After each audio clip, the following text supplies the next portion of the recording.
Vamos a orar y entregar el tiempo de la palabra en manos del Señor.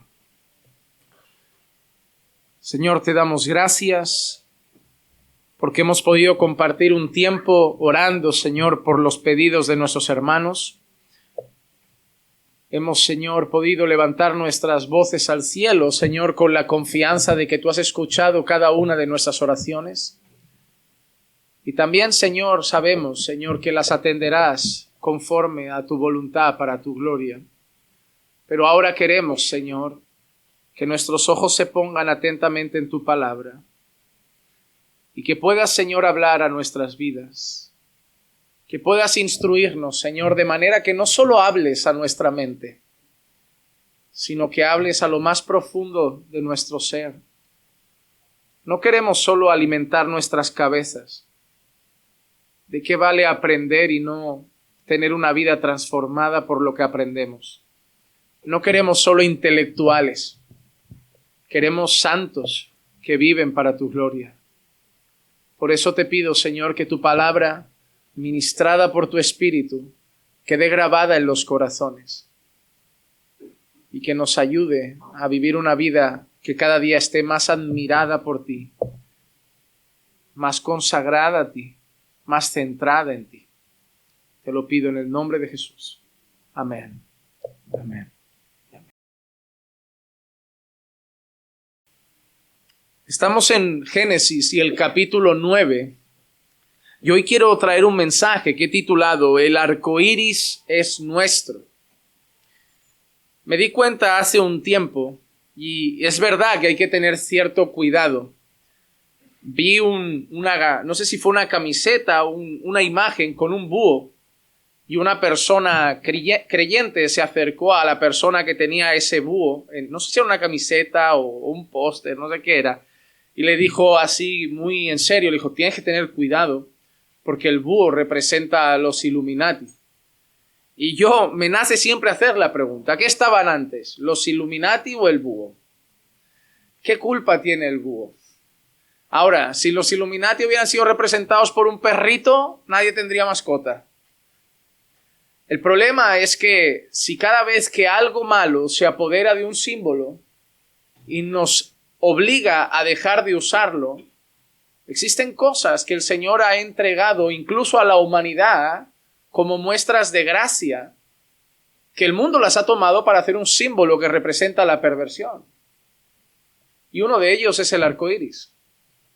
Nosotros hoy, cada vez que vemos un arco iris, los colores en una bandera, el dibujito en una camiseta infantil, es como los unicornios. Directamente vemos unicornios, vemos arcoíris y vemos que son ciertos símbolos de los que se están apoderando el colectivo LGBTQIHJK. El abecedario tienen ya ahí. Pero la realidad es que ellos tomaron algo que es una muestra de gracia y misericordia y lo han usado para una ideología perversa. Pero lo que yo no creo es que los creyentes debamos cruzarnos de brazos y decir, pues nos quitaron algo y ya está. Porque, ¿qué va a pasar si nos quitan la cruz?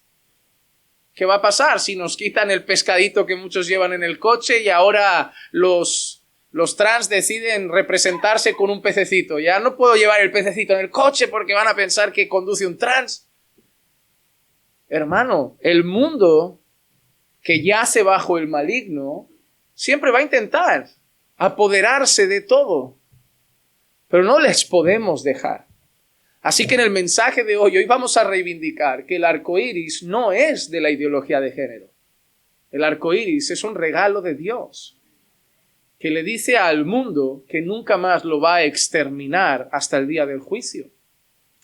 Yo quiero empezar con una frase del pastor Spurgeon que me di cuenta que tiene errores, así que aquellos que a veces veo que sacan el móvil y las fotografían, no tengo problema, pero está mal escrita, así que la mandaré corregir, pero la voy a leer intentando corregir automáticamente esos errores. Dice así: no es que yo recuerde a Dios, es que Dios me recuerde a mí. No es que yo me aferre a su pacto, sino que su pacto se apodere de mí. Gloria a Dios. Todos los baluartes están asegurados e incluso las torres menores que podemos imaginar podrían haber sido dejadas al hombre, pero están custodiadas por la fuerza divina.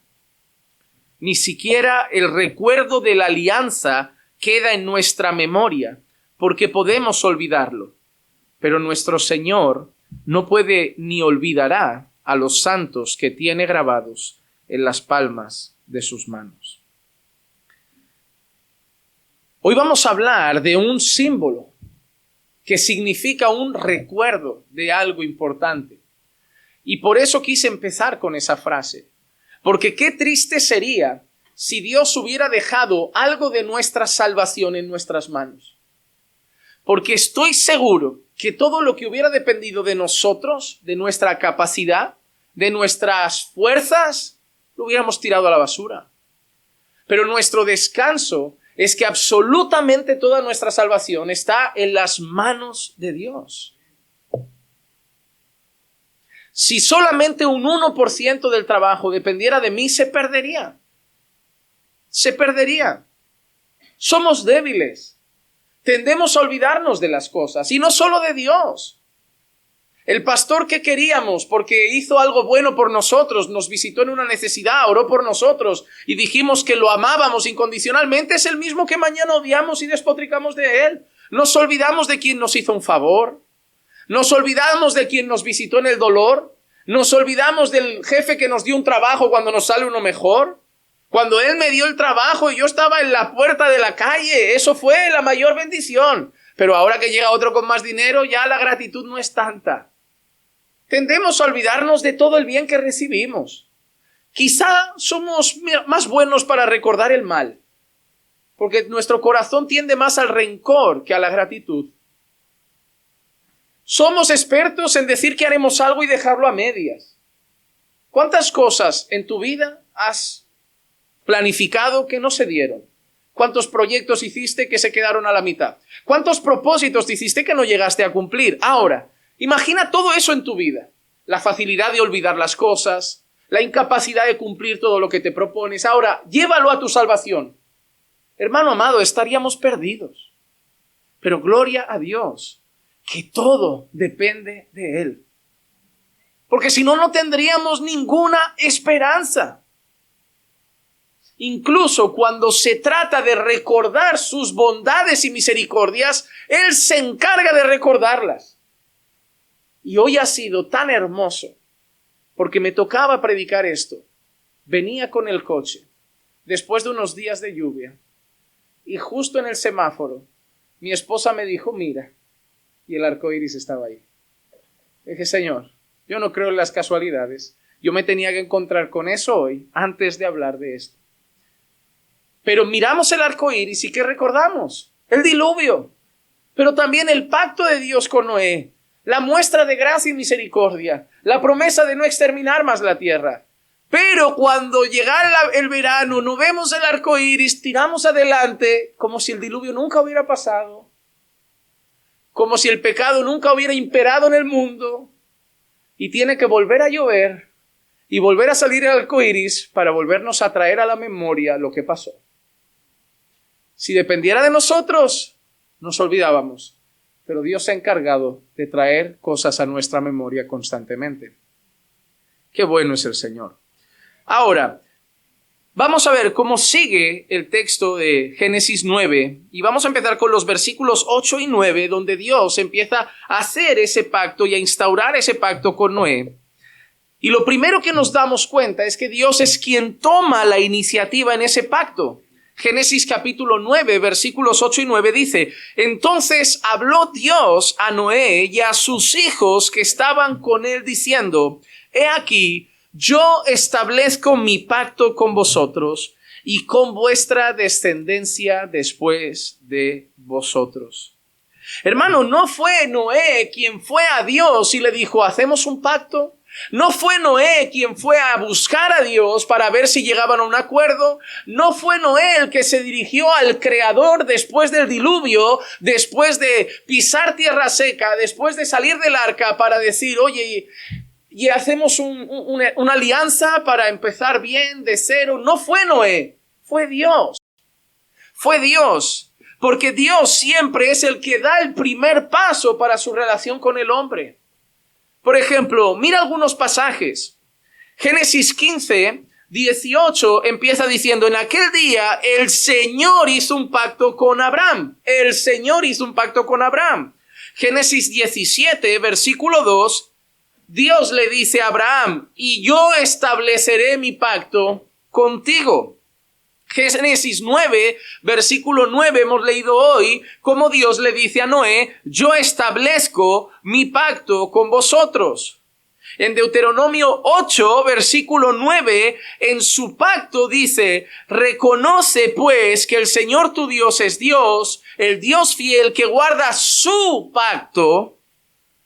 Y en Jeremías 31, por ejemplo, hablando del nuevo pacto, dice: aquí vienen días, declara el Señor, en que yo haré con la casa de Israel y con la casa de Judá un nuevo pacto. ¿Quién hizo el pacto con Abraham?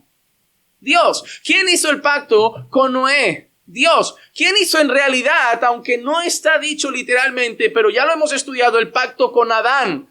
Dios. ¿Quién le dice a través del profeta Jeremías que va a hacer un pacto, un nuevo pacto con esa casa, con ese pueblo? Dios. Siempre es Dios.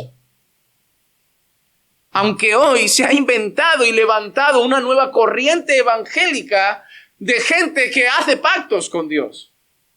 Qué casualidad que en esas corrientes evangélicas esos pactos siempre tienen que ver con dinero. Porque cuando se tuerce la Biblia, últimamente siempre tiene un sobre.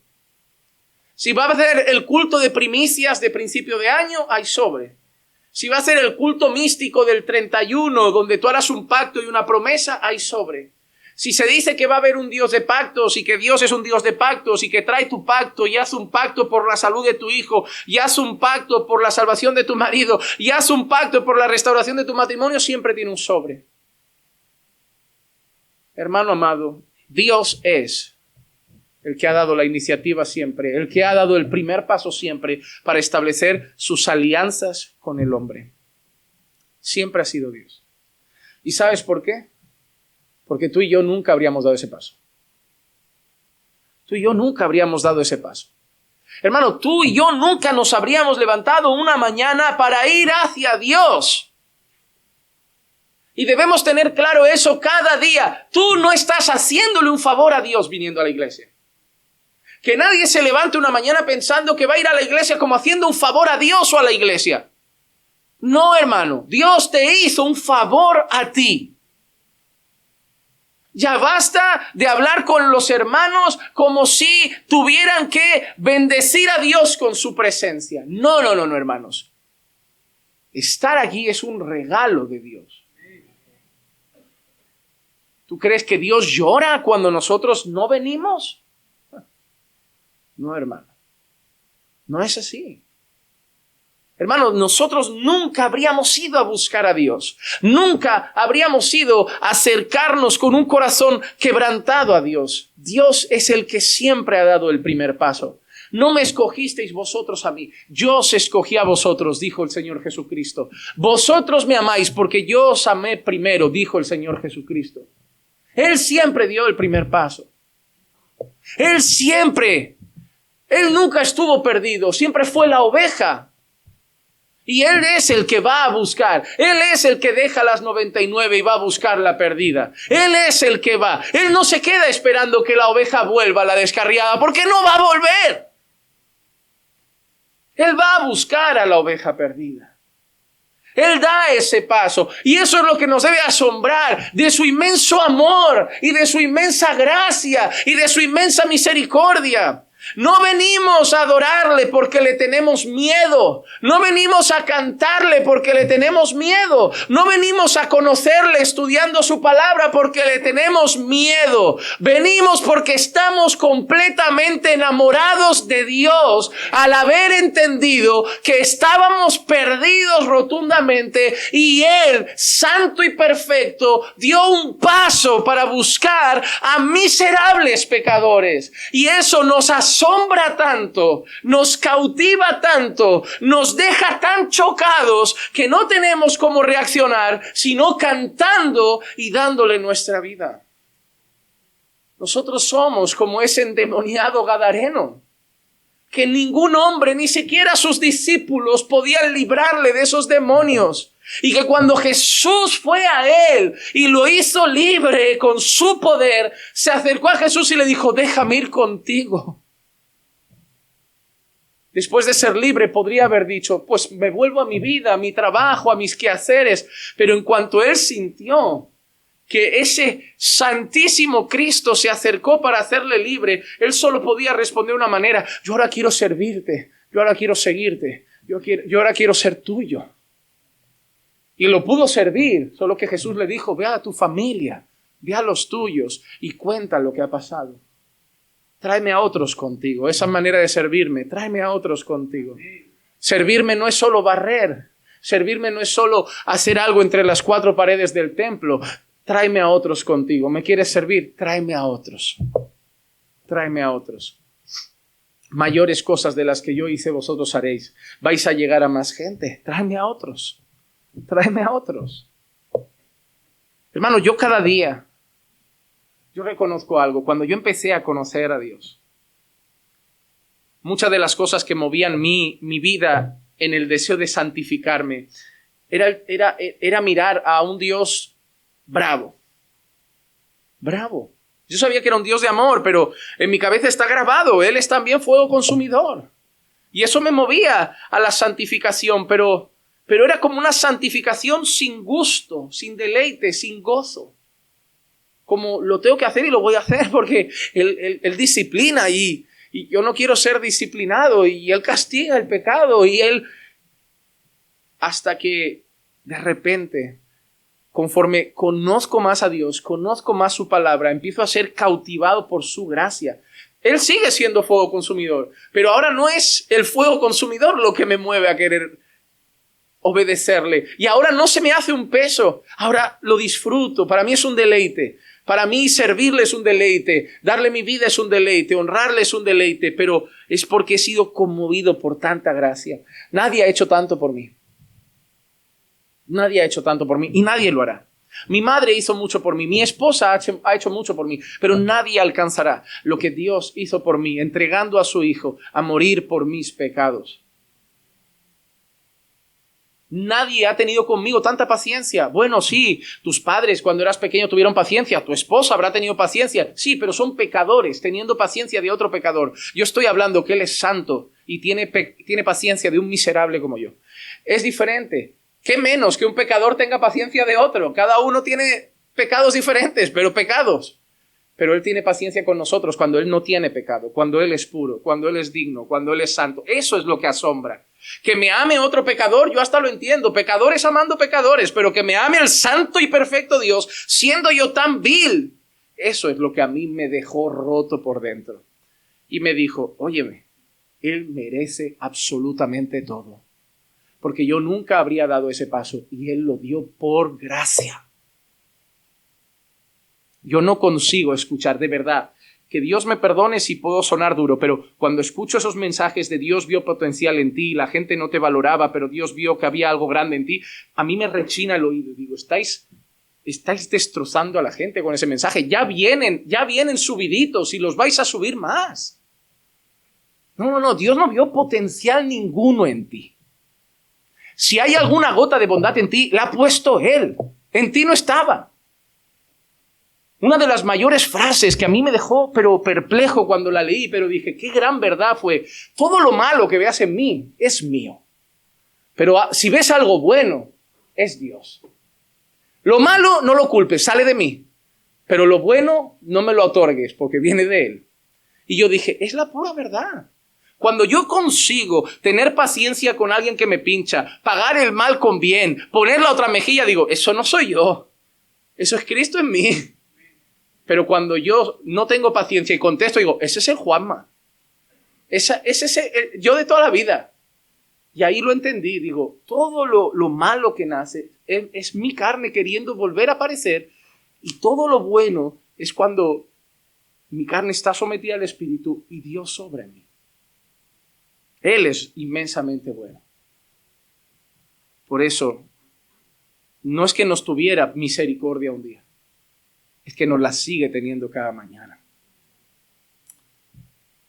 Dios dio el primer paso para hacer un pacto con Noé. Y dijo, he aquí yo establezco mi pacto con vosotros y con vuestra descendencia.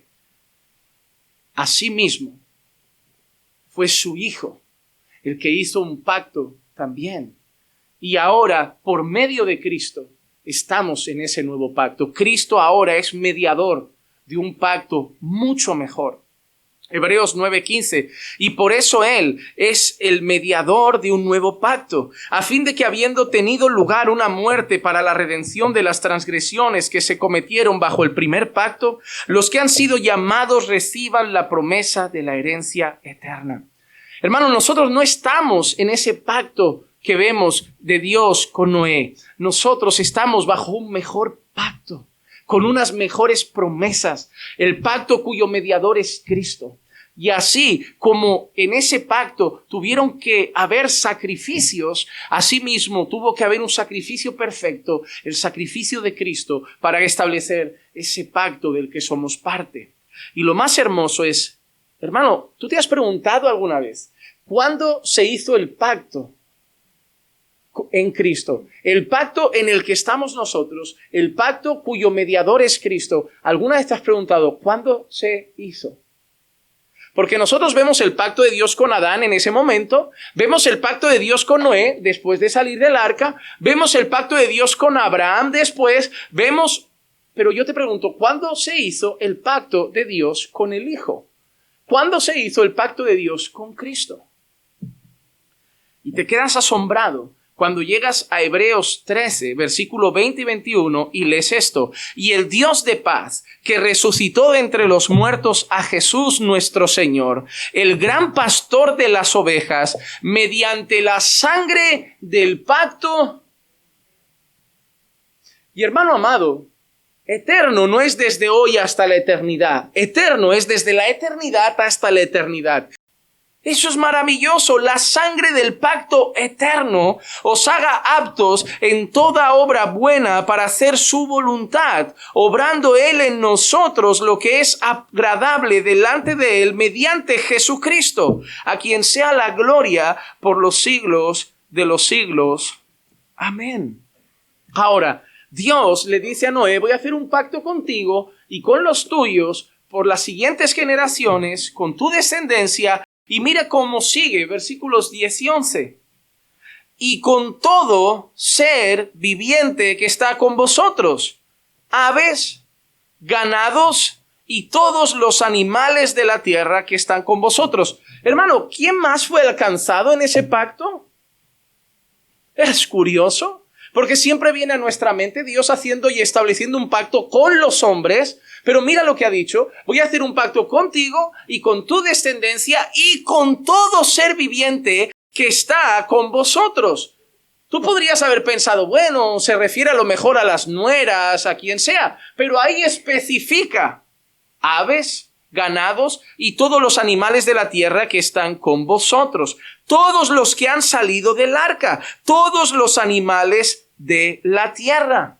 Yo establezco mi pacto con vosotros. Y mira que promete Dios. Y nunca más volverá a ser exterminada toda carne por las aguas del diluvio, ni habrá más diluvio para destruir la tierra.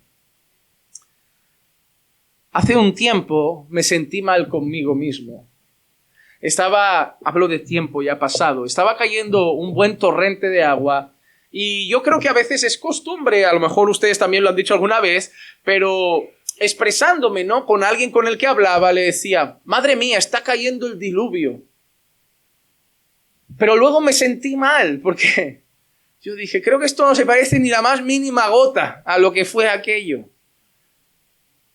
Puede estar cayendo mucha agua, pero puede estar lloviendo mucho, pero nunca vamos a entender la cantidad de torrentes de agua que se formaron cuando cielo y tierra se juntan y se abren las fuentes para inundar toda la tierra. Y desde ese momento dije, nunca más voy a usar esa expresión. Porque creo que es minimizar lo que sucedió y sobre todo no recordar que Dios mismo prometió, nunca más mando un diluvio, nunca más. Los torrentes de agua pueden parecer duros. Y eso es lo que yo pienso. A veces ves esos vídeos de esas tormentas tropicales que están arrasando ciudades. Vemos pueblos inundados, coches flotando, casas inundadas, gente que ha muerto incluso por esas inundaciones. Vemos todo eso, luego un tsunami y dices tú, madre mía. Y yo pienso, si Dios dijo que nunca más mandaría un diluvio, y esto a nosotros ya nos está resultando bastante agresivo, que ni podemos salir de casa hoy, ¿cómo sería aquello? ¿Cómo lo verían? ¿Cómo los ojos de esos niños, cómo los ojos de esos adultos, cómo los ojos de esas personas estarían viendo la inundación de la tierra y no poder frenarlo, y no poder contenerlo, y no poder pararlo, y empezar a ver cadáveres a tu alrededor, y que nadie puede frenar eso día a día? Pero Dios establece un pacto. Y en ese pacto promete, nunca más volverá a ser exterminada toda carne por las aguas del diluvio, ni habrá más diluvio para destruir la tierra. Pero quiero que te aguardes una frase en tu mente. Nunca más volverá a ser exterminada toda carne, pero no acaba ahí, por las aguas del diluvio. El Señor promete nunca más traer un juicio como el diluvio. No que nunca más habrá un juicio sobre la tierra. Él dice que nunca más volverá a hacer lo mismo. Él dice que nunca más volverá a exterminar toda carne con un diluvio como aquel. Pero lo más maravilloso que vemos en este pasaje y lo que a mí más me asombró es cuando Dios incluye a todo ser viviente en ese pacto. Eso llevó mi memoria rápidamente a pensar en hasta dónde llegó el pecado de Adán. En Génesis 3:17 nosotros leímos esto. Entonces dijo a Adán, por cuanto has escuchado la voz de tu mujer y has comido del árbol del cual te ordené diciendo, no comerás de él, maldita será la tierra por tu causa, con trabajo comerás de ella todos los días de tu vida. La tierra pecó, pero fue maldita. Los animales pecaron, pero recibieron juicio. Hermano, absolutamente todo lo creado fue caído y llevado bajo maldición por el pecado de Adán. El alcance del pecado de Adán no solo llegó a los hombres. Nosotros leemos en la Escritura, por el pecado de un hombre, la muerte llegó a todos. Pero nosotros debemos comprender que por el pecado de Adán no solo llegaron consecuencias sobre las personas, llegaron consecuencias sobre toda la creación. Hermano, nosotros hoy vivimos en un mundo que sigue sufriendo las consecuencias del pecado de Adán. La Biblia dice que la tierra gime como dolores de parto. Gime profundamente de dolor y que está aguardando, esperando la manifestación de los hijos de Dios. Y eso nos está recordando que lo que la tierra está esperando en esa expresión de la manifestación de los hijos de Dios es el día de la gloriosa resurrección, el día donde recibiremos cuerpos en gloria, el día donde iremos a morar en cielos nuevos y tierra nueva donde mora la justicia, porque la tierra será renovada. La tierra sufre. Cuando a veces decimos y se hablan de muchas cosas y dice estamos destrozando el planeta, es la pura verdad. No es mentira. Lo que pasa es que no lo van a arreglar. Aunque hablen de cambio climático y de esas cosas y hagan campañas verdes, no se va a arreglar. Eso no justifica que nosotros pues actuemos de una manera nociva. Yo siempre he pensado que desde que somos creyentes deberíamos cuidar más el planeta que Dios creó. Entiendo que un ser humano que desprecia a Dios, al Creador, desprecia la creación. Pero aquel que ama y respeta al Creador, ama y respeta la creación. Mi manera de ver el planeta, la tierra, el agua, los animales, todo cambió cuando conocí al que creó todas las cosas. No me he vuelto de Greenpeace ni nada parecido, pero vivo con una cosmovisión diferente. Tengo una manera diferente de ver las cosas, la vida y especialmente la creación. porque ahora tengo presente al Creador. Antes no. Antes no. Pero el alcance del pecado de Adán llegó a todos. Maldita será la tierra por tu causa. Una tierra fértil y verde se volvió seca y árida. Una tierra que daba abundante fruto se volvió una tierra que iba a dar espinos y abrojos. Una tierra que daba fruto en abundancia, ahora iba a haber sudor para sacar el fruto de la tierra. Hemos visto incluso como por las consecuencias del pecado, Dios le dijo a Noé que habría violencia entre el hombre y los animales. Y ahora mira el mundo. Especies matan a otras, el hombre peleando con algunas especies, el mundo cayendo bajo destrucción, nosotros corrompiendo absolutamente todo, y la tierra y todo lo creado sufriendo las consecuencias de nuestro pecado y de nuestra maldad. Pero de la misma manera que el pecado alcanzó la creación, de la misma manera la misericordia. El Salmo 36, los versos 5 y 6 dicen lo siguiente. Mira lo que dice.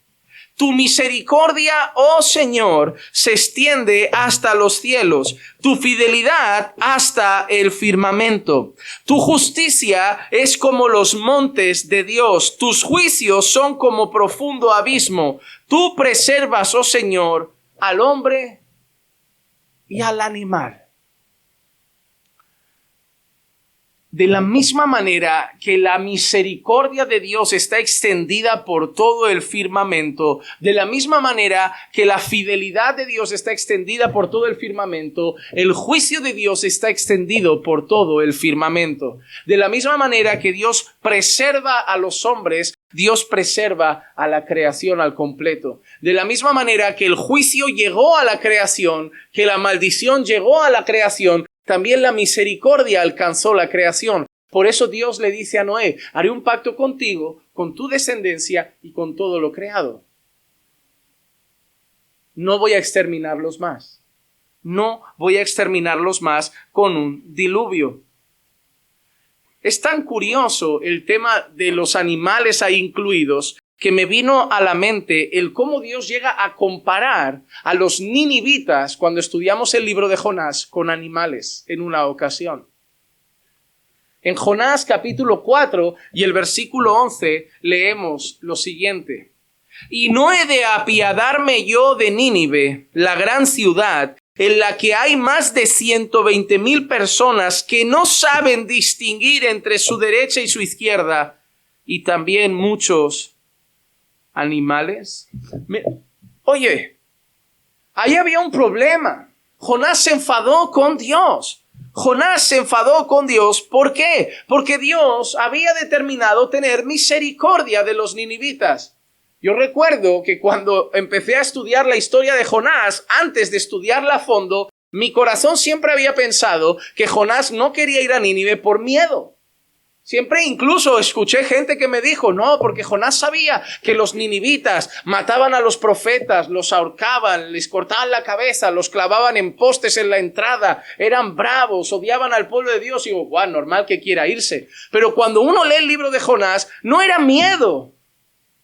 Jonás sabía lo que hemos dicho al principio, que Dios es inmensamente grande en misericordia. ¿Por qué Dios me está llevando a Nínive? ¿No será que se le va a ocurrir salvar a esa gentuza? Por eso es más fácil predicar al drogadicto de la calle del que tengo compasión y me da pena que a mi padrastro al que no aguanto. Es más fácil predicar al mendigo que sufre que a mi padre que me castiga. Por eso es más fácil orar por la salvación de todas las prostitutas, pero no por la de mi exmarido. Porque todos tenemos un Jonás dentro, que en el fondo no quiere reconocer que no le importaría si alguno se perdiese de su lista. Que mataría por ver a los que él quiere salvos, incluso al mundo, pero esa persona que ore otro, que a mí no me nace, pastor. Pues a Jonás tampoco le nacía que los ninivitas fueran salvos. Y espero que Dios no te tenga que mandar un gran pez para que entiendas que se salva quien Dios quiere y no quien te cae bien a ti.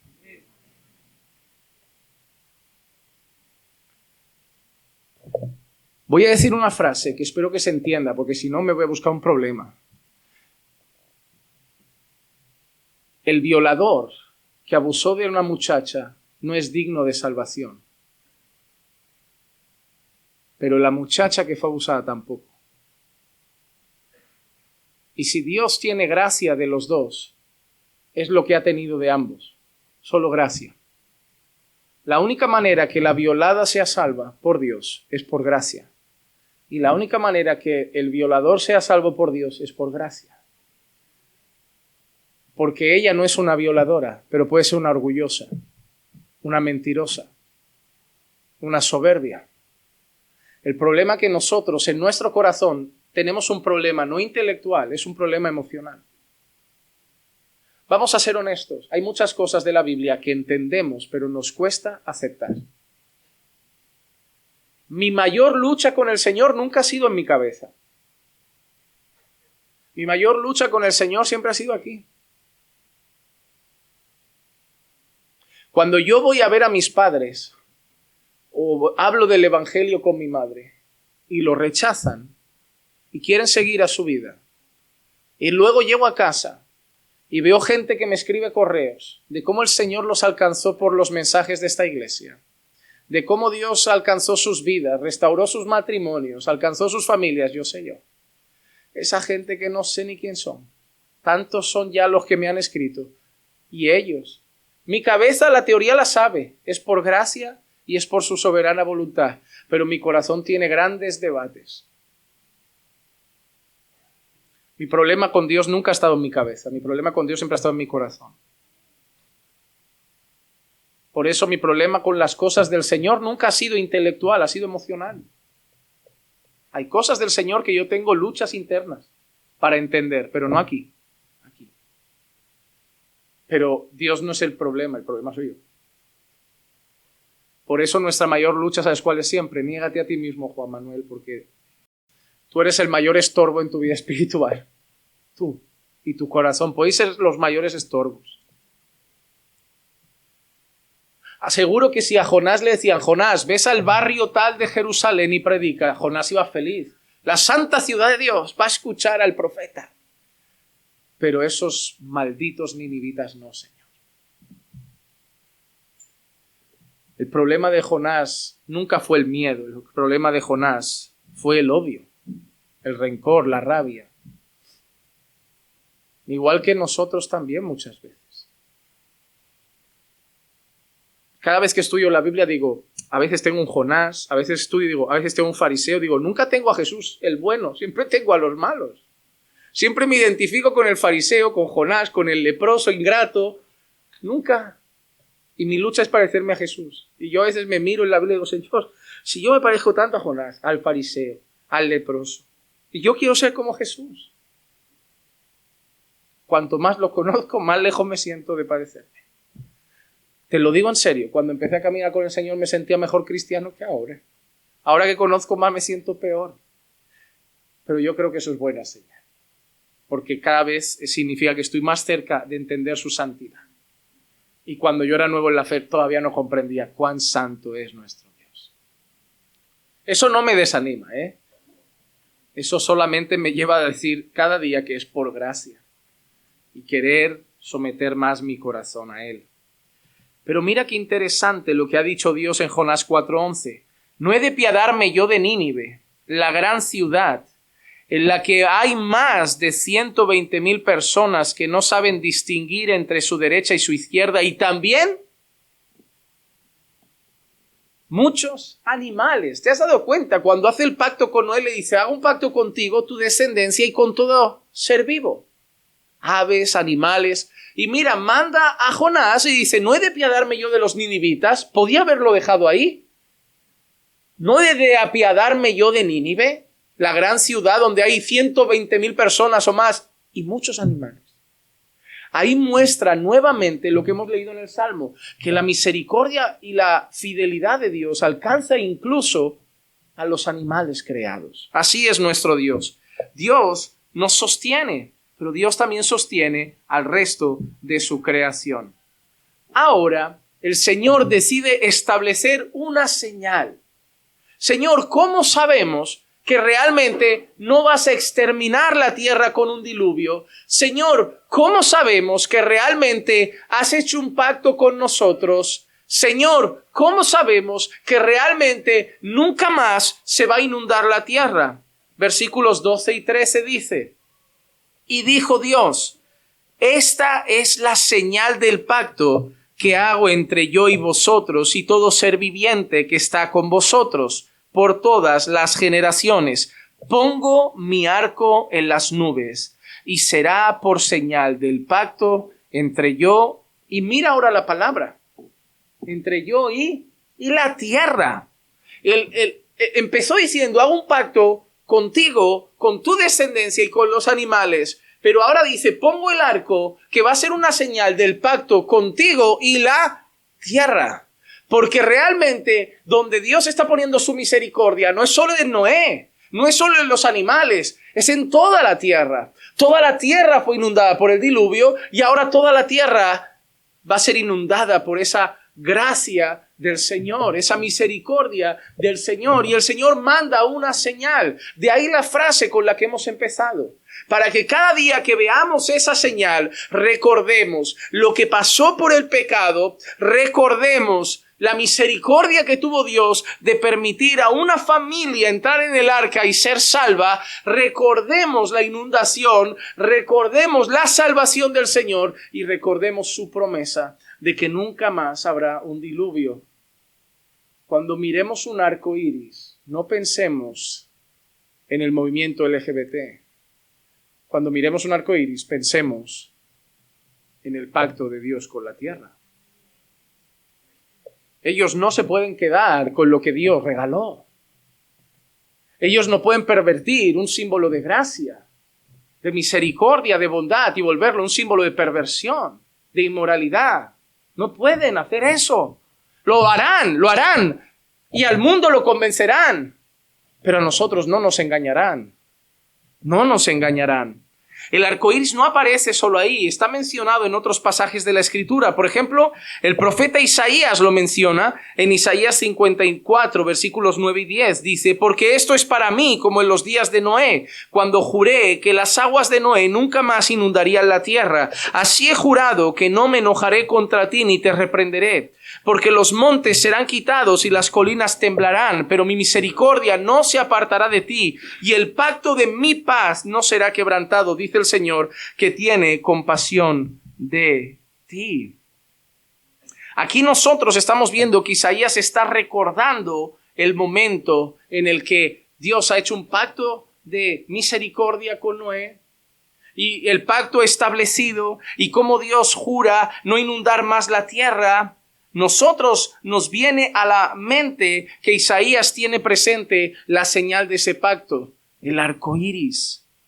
Mira qué bonito también cuando leemos Apocalipsis capítulo 4 y el versículo 3. Y el que estaba sentado era de aspecto semejante a una piedra de jaspe y sardio, y alrededor del trono había un arco iris de aspecto semejante a la esmeralda. Hermanos, cada vez que Dios establece un pacto, Dios deja una señal. Siempre ha sido así. Siempre que veas un pacto de Dios, verás que establece una señal. Y también un elemento que lo sella.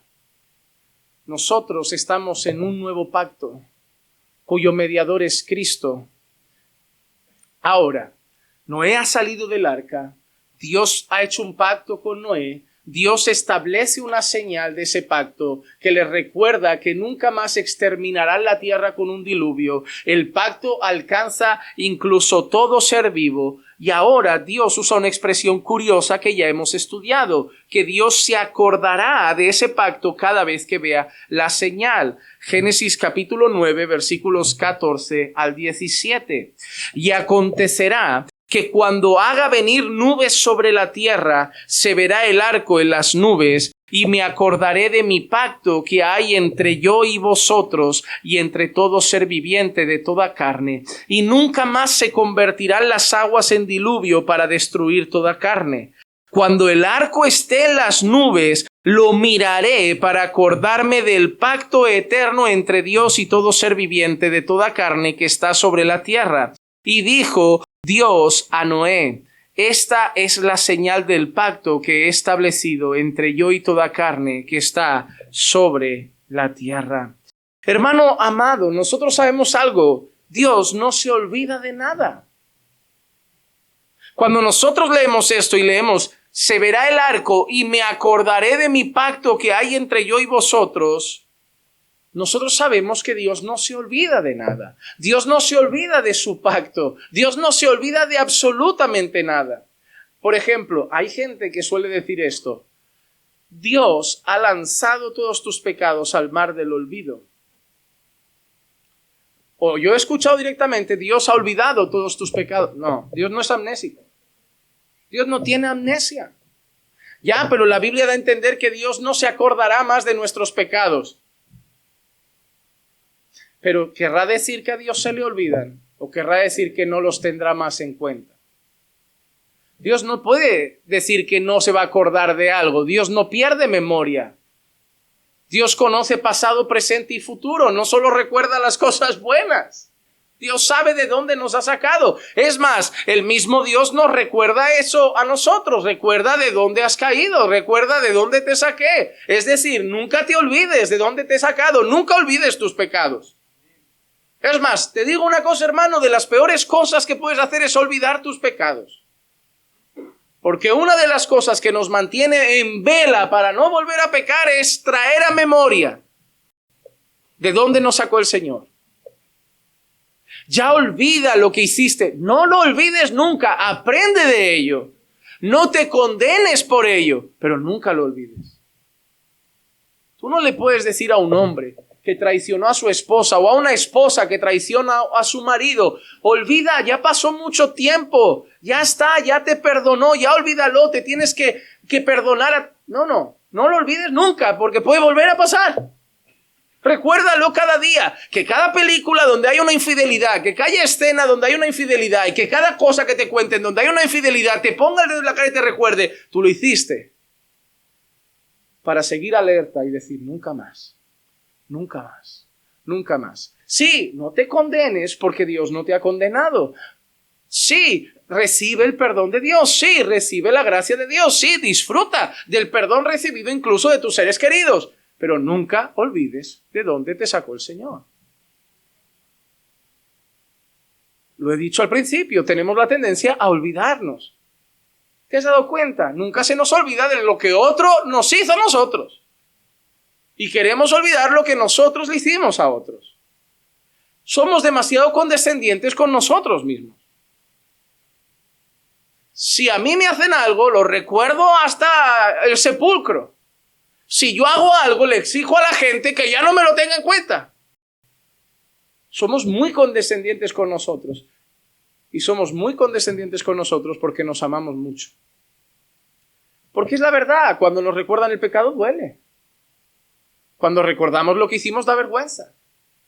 Cuando sale el tema nos molesta porque ya basta, ya pasó tiempo, no me toques más el tema porque a mí me irrita. Pero yo te recuerdo lo que tu madre nos hizo en el 84. Es tu orgullo. ¿Lo aceptas o no? Te amas demasiado y no quieres que se toque ningún tema donde tú sales avergonzado y sales como el malo de la historia. Pero qué bueno para recordar. Uno, que si nos relajamos puede volver a pasar. Dos, que incluso siendo tan ruin, el Señor se apiadó de mi alma. Tres, que Dios ha sido tan bueno que me ha dado una nueva oportunidad en mi vida espiritual, personal, familiar, matrimonial, y no la quiero desaprovechar. Y cuatro, que hasta que tenga un cuerpo glorificado, tengo una batalla con mi carne. Y que normalmente no solemos caer en pecados nuevos. Solemos volver a los mismos de antes. Hermano, te voy a decir una cosa. Yo dudo que en mi vida esnife cocaína. porque nunca me llamó la atención. Yo dudo que haga cosas que nunca hice en el mundo en el pasado. Mi miedo es volver a hacer las que hice en su momento. Porque a mí lo que me atrae va a ser lo que siempre me atrajo. Cada uno es tentado de sus propias concupiscencias. Por eso nuestras luchas siempre son con las mismas cosas. Pastor, lucho con lo mismo. Es que normalmente es con lo mismo que vas a luchar siempre. Ese es tu punto débil. Eres libre, pero tienes que mantenerte alerta en ese área que sabes que puedes tener tu recaída. La persona que siempre ha sido temperamental y ahora por la gracia de Dios está más mansa, sabe que cuando un día deja de orar, deja de buscar al Señor, de leer la palabra, lo que suele aflorar primero es el temperamento otra vez. Siempre suele salir lo de antes. Y duele, lo mismo. Podía ser algo diferente.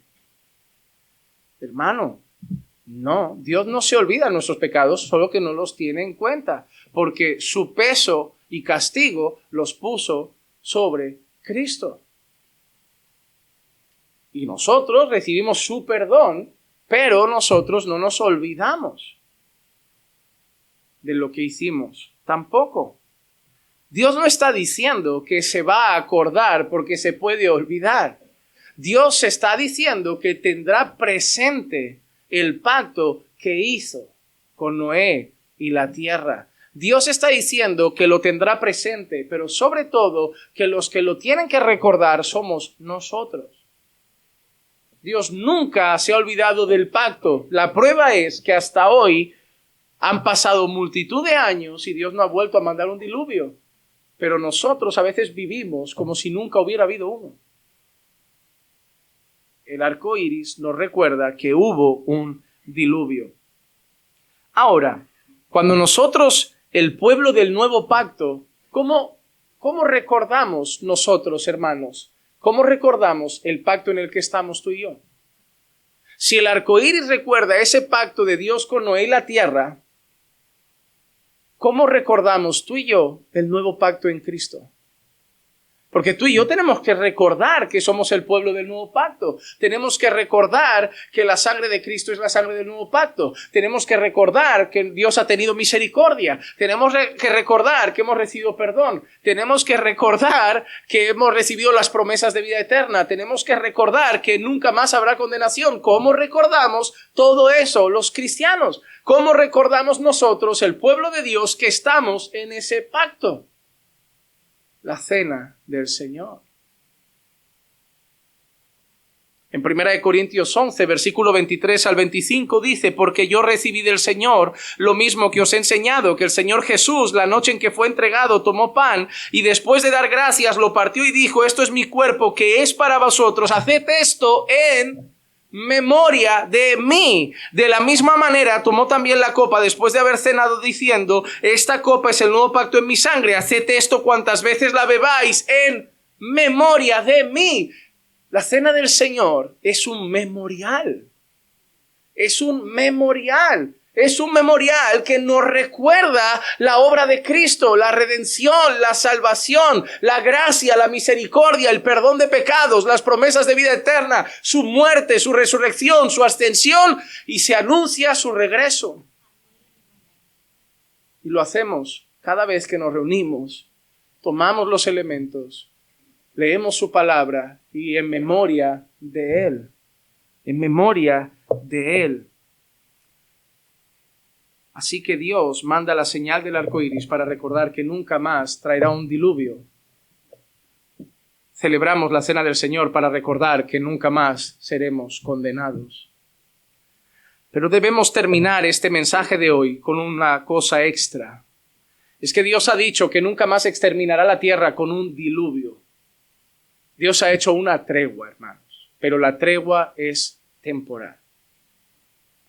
En 2 de Pedro 3, 6 y 7 dice: por lo cual el mundo de entonces fue destruido, siendo inundado con agua, pero los cielos y la tierra actuales están reservados por su palabra para el fuego, guardados para el día del juicio y de la destrucción de los impíos. Los cielos y la tierra actuales no están reservados para una inundación. Están reservados para el juicio y para el fuego. Y para el juicio y la destrucción de los impíos. Dios prometió que nunca más inundaría la tierra con un diluvio. Hizo una tregua temporal hasta que venga el día en que consuma esto con fuego. El día del juicio. Hermano, el día que Cristo regrese será un día glorioso para algunos y el peor día para otros. Tendrá dos tonos muy diferentes. Para aquellos que alzan su mirada al cielo y cuyo corazón dice, Maranata, ven Señor Jesús, será el gran día. Pero los que murieron en Cristo resucitarán en gloria. Los que estamos aquí y los que estemos presentes cuando Cristo venga, resucitaremos, no, pero ascenderemos en gloria. Ellos resucitarán, nosotros seremos alzados, todos recibiremos cuerpos glorificados. Para nosotros un día de gloria, pero para el mundo un día donde el fuego consumirá todo con el juicio de Dios. Pero ¿qué estará pasando cuando llegue ese día? ¿Cómo estarán viviendo los hombres? Pues exactamente igual que cuando vino el diluvio. En Mateo 24, 37 al 39 dice, porque como en los días de Noé, así será la venida del Hijo del Hombre. Pues así como en aquellos días antes del diluvio estaban comiendo y bebiendo, casándose y dándose matrimonio, hasta el día en que entró Noé en el arca, y no comprendieron hasta que vino el diluvio y se los llevó a todos. Así será la venida del Hijo del Hombre. De la misma manera que cuando vino el diluvio los hombres estaban, ¿qué? Comiendo y bebiendo, casándose y dándose en casamiento. Hermano, ¿comer y beber es malo? No. Los hombres estaban comiendo y bebiendo. ¿Qué tiene de malo comer y beber? ¿No es buena la familia? ¿No es bueno el matrimonio? Se estaban casando y dándose en casamiento. Pastor, nosotros también comemos y bebemos. Sí, ya sea que comáis o bebáis o hagáis cualquier otra cosa. Hacedlo todo para la gloria de Dios. Hermanos, hacemos muchas cosas que el mundo hace. No los pecados que el mundo comete. No vivimos la mundanalidad que el mundo vive, pero el mundo come y nosotros comemos, el mundo bebe y nosotros bebemos, el mundo da paseos por la montaña y nosotros lo damos, el mundo disfruta de la familia, nosotros también, el mundo se casa, nosotros también, el mundo tiene hijos, nosotros también. Pero nosotros para la gloria de Dios y ellos ignorando al Creador. La cuestión no es que hicieran cosas malas en sí mismas. La cuestión es que estaban viviendo la rutina de la vida sin contemplar a Dios. Hay personas que tienen su conciencia muy tranquila porque dicen, yo no estoy haciendo nada malo, pero no estás teniendo en cuenta a Dios. Hermano, la cuestión es que nosotros estamos comiendo, bebiendo, casándonos, dándonos en casamiento, formando familias, teniendo hijos, aunque algunos digan, bueno, yo no sé si tenerlos. Sí, es lo que Dios manda, fructificar, tened hijos. Pero todo para la gloria del Señor. La diferencia es que yo quiero comer para su gloria, yo quiero beber para su gloria, yo me quiero casar para su gloria, yo quiero formar una familia para su gloria, yo quiero criar a mis hijos para su gloria. Hermano, te voy a decir una cosa y que no te duela, y si te duele, que sea para bien. Pero si estás teniendo hijos, formando una familia, te has casado en la iglesia, pero no lo estás haciendo teniendo en cuenta a Dios en todo, estás como el mundo en los días de Noé. Ah, pastor, pero somos creyentes. Creyentes que están como los hombres en el día de Noé. Porque no estás teniendo en cuenta a Dios en tu crianza. No estás teniendo en cuenta a Dios en tu desarrollo matrimonial. No estás teniendo en cuenta a Dios en tu relación conyugal. Estás como el mundo en los días de Noé. Deja de pensar que en los días de Noé estaban practicando el canibalismo, abusando los padres de sus hijos. Estaban comiendo, bebiendo, casándose y dándose en casamiento. Solo que ignorando a Dios en toda la ecuación, sin contemplar al Señor. Si tú estás en la iglesia, pero estás criando a tus hijos sin pensar en Dios, teniendo tu familia sin pensar en Dios, formando tu matrimonio sin pensar en Dios, Puedes venir a la iglesia los días que quieras, pero estás haciendo las cosas como los hombres en los días de Noé. Porque lo que nos diferencia a nosotros es que lo hacemos todo contemplando a Dios en todo el proceso. Y hacemos todo para su gloria. Hermano amado, no seas como los hombres en los días de Noé que están viviendo su vida sin pensar en Dios. Hermano, el arco iris que hoy mismo salió en estas calles de Hospitalet, lo vimos, nos ha recordado algo, que Dios no va a mandar otro diluvio, pero que un día vendrá el fuego. Hermano, vive con la certeza del día del juicio. Vive seguro que todos pasarán delante del trono de Dios. Vive seguro sabiendo que Dios juzgará el mundo. Por eso, 1 de Pedro 4:7 dice cómo debe vivir el creyente. Mas el fin de todas las cosas se acerca. Sed prudentes y de espíritu sobrio para la oración. Pedro lo tenía claro. La iglesia es la única que es consciente de que el fin se acerca. Hermano, el mundo vive como si nada fuera a acabar. La iglesia vive sabiendo que el fin se acerca. Y eso debe llevar a dos condiciones o actitudes. Sed prudentes y velad. Sed de espíritu sobrio. Hermano, vive sabiendo que queda poco. No des por hecho que te quedan largos años de vida. No des por hecho que te queda mucho para encontrarte con Dios. Hermano, yo viendo a mi madre ahora luchando con la quimio, me he dado cuenta que una mujer no puede dar por hecho que va a ver crecer a sus nietos. Un padre no puede dar por hecho que llegará a llevar a su hija al altar el día de su boda.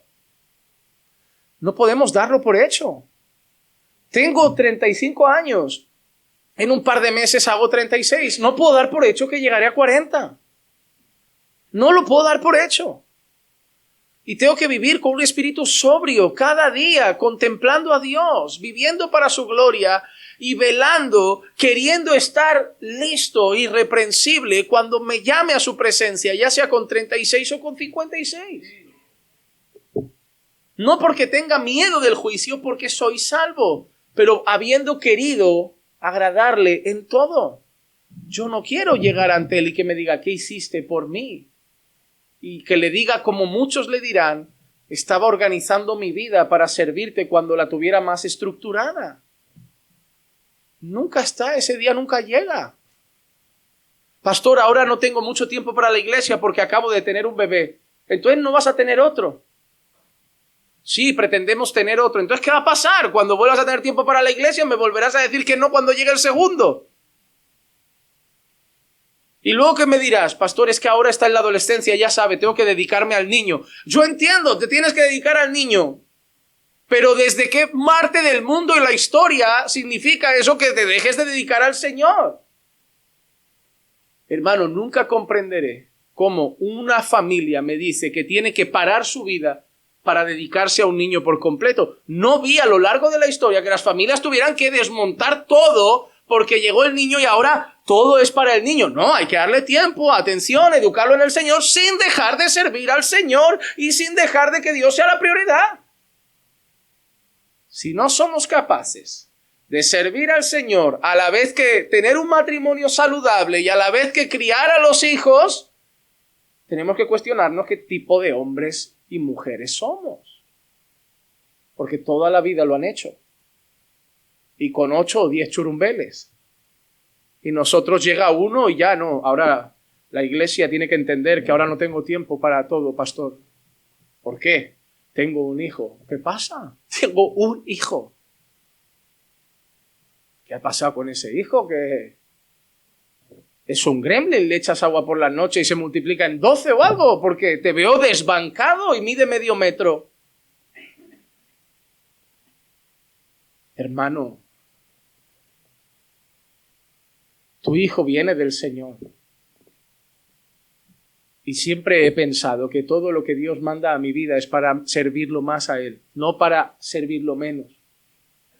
Cuando yo me casé, yo he entendido que me casé no para decir, Señor, ahora necesito darte menos tiempo para darle más tiempo a mi esposa.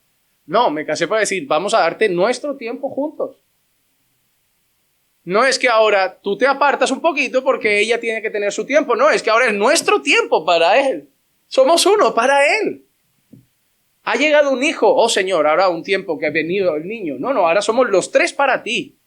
Ese niño ha nacido en una casa donde sus papás sirven al Señor y ese niño va a venir con sus papás a servir al Señor.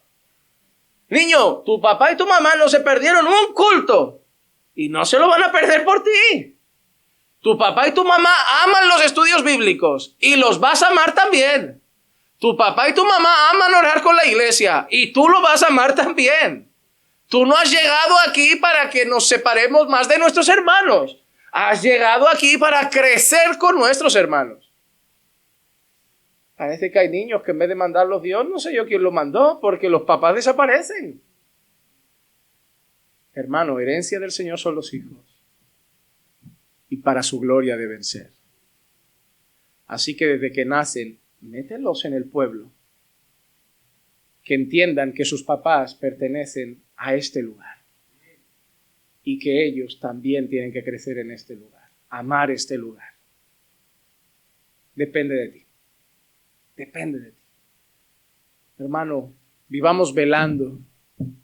Organicemos nuestra vida como aquellos que saben que cada día es oro y tiene que ser aprovechado para la gloria de Dios.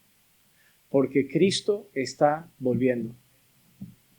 Y mi corazón te dice convencido que el fin está más cerca que nunca. Y yo quiero que nos encuentre velando y con un espíritu sobrio. Y no como en los días de Noé, como si Dios no hubiera aparecido nunca ni fuera a aparecer. No, Cristo va a volver y lo vamos a estar esperando. Oremos. Señor, te damos gracias por tu palabra, por recordarnos, Señor, que somos tu pueblo, que disfrutamos de la señal del nuevo pacto también, en la sangre de Cristo y el memorial de la cena del Señor.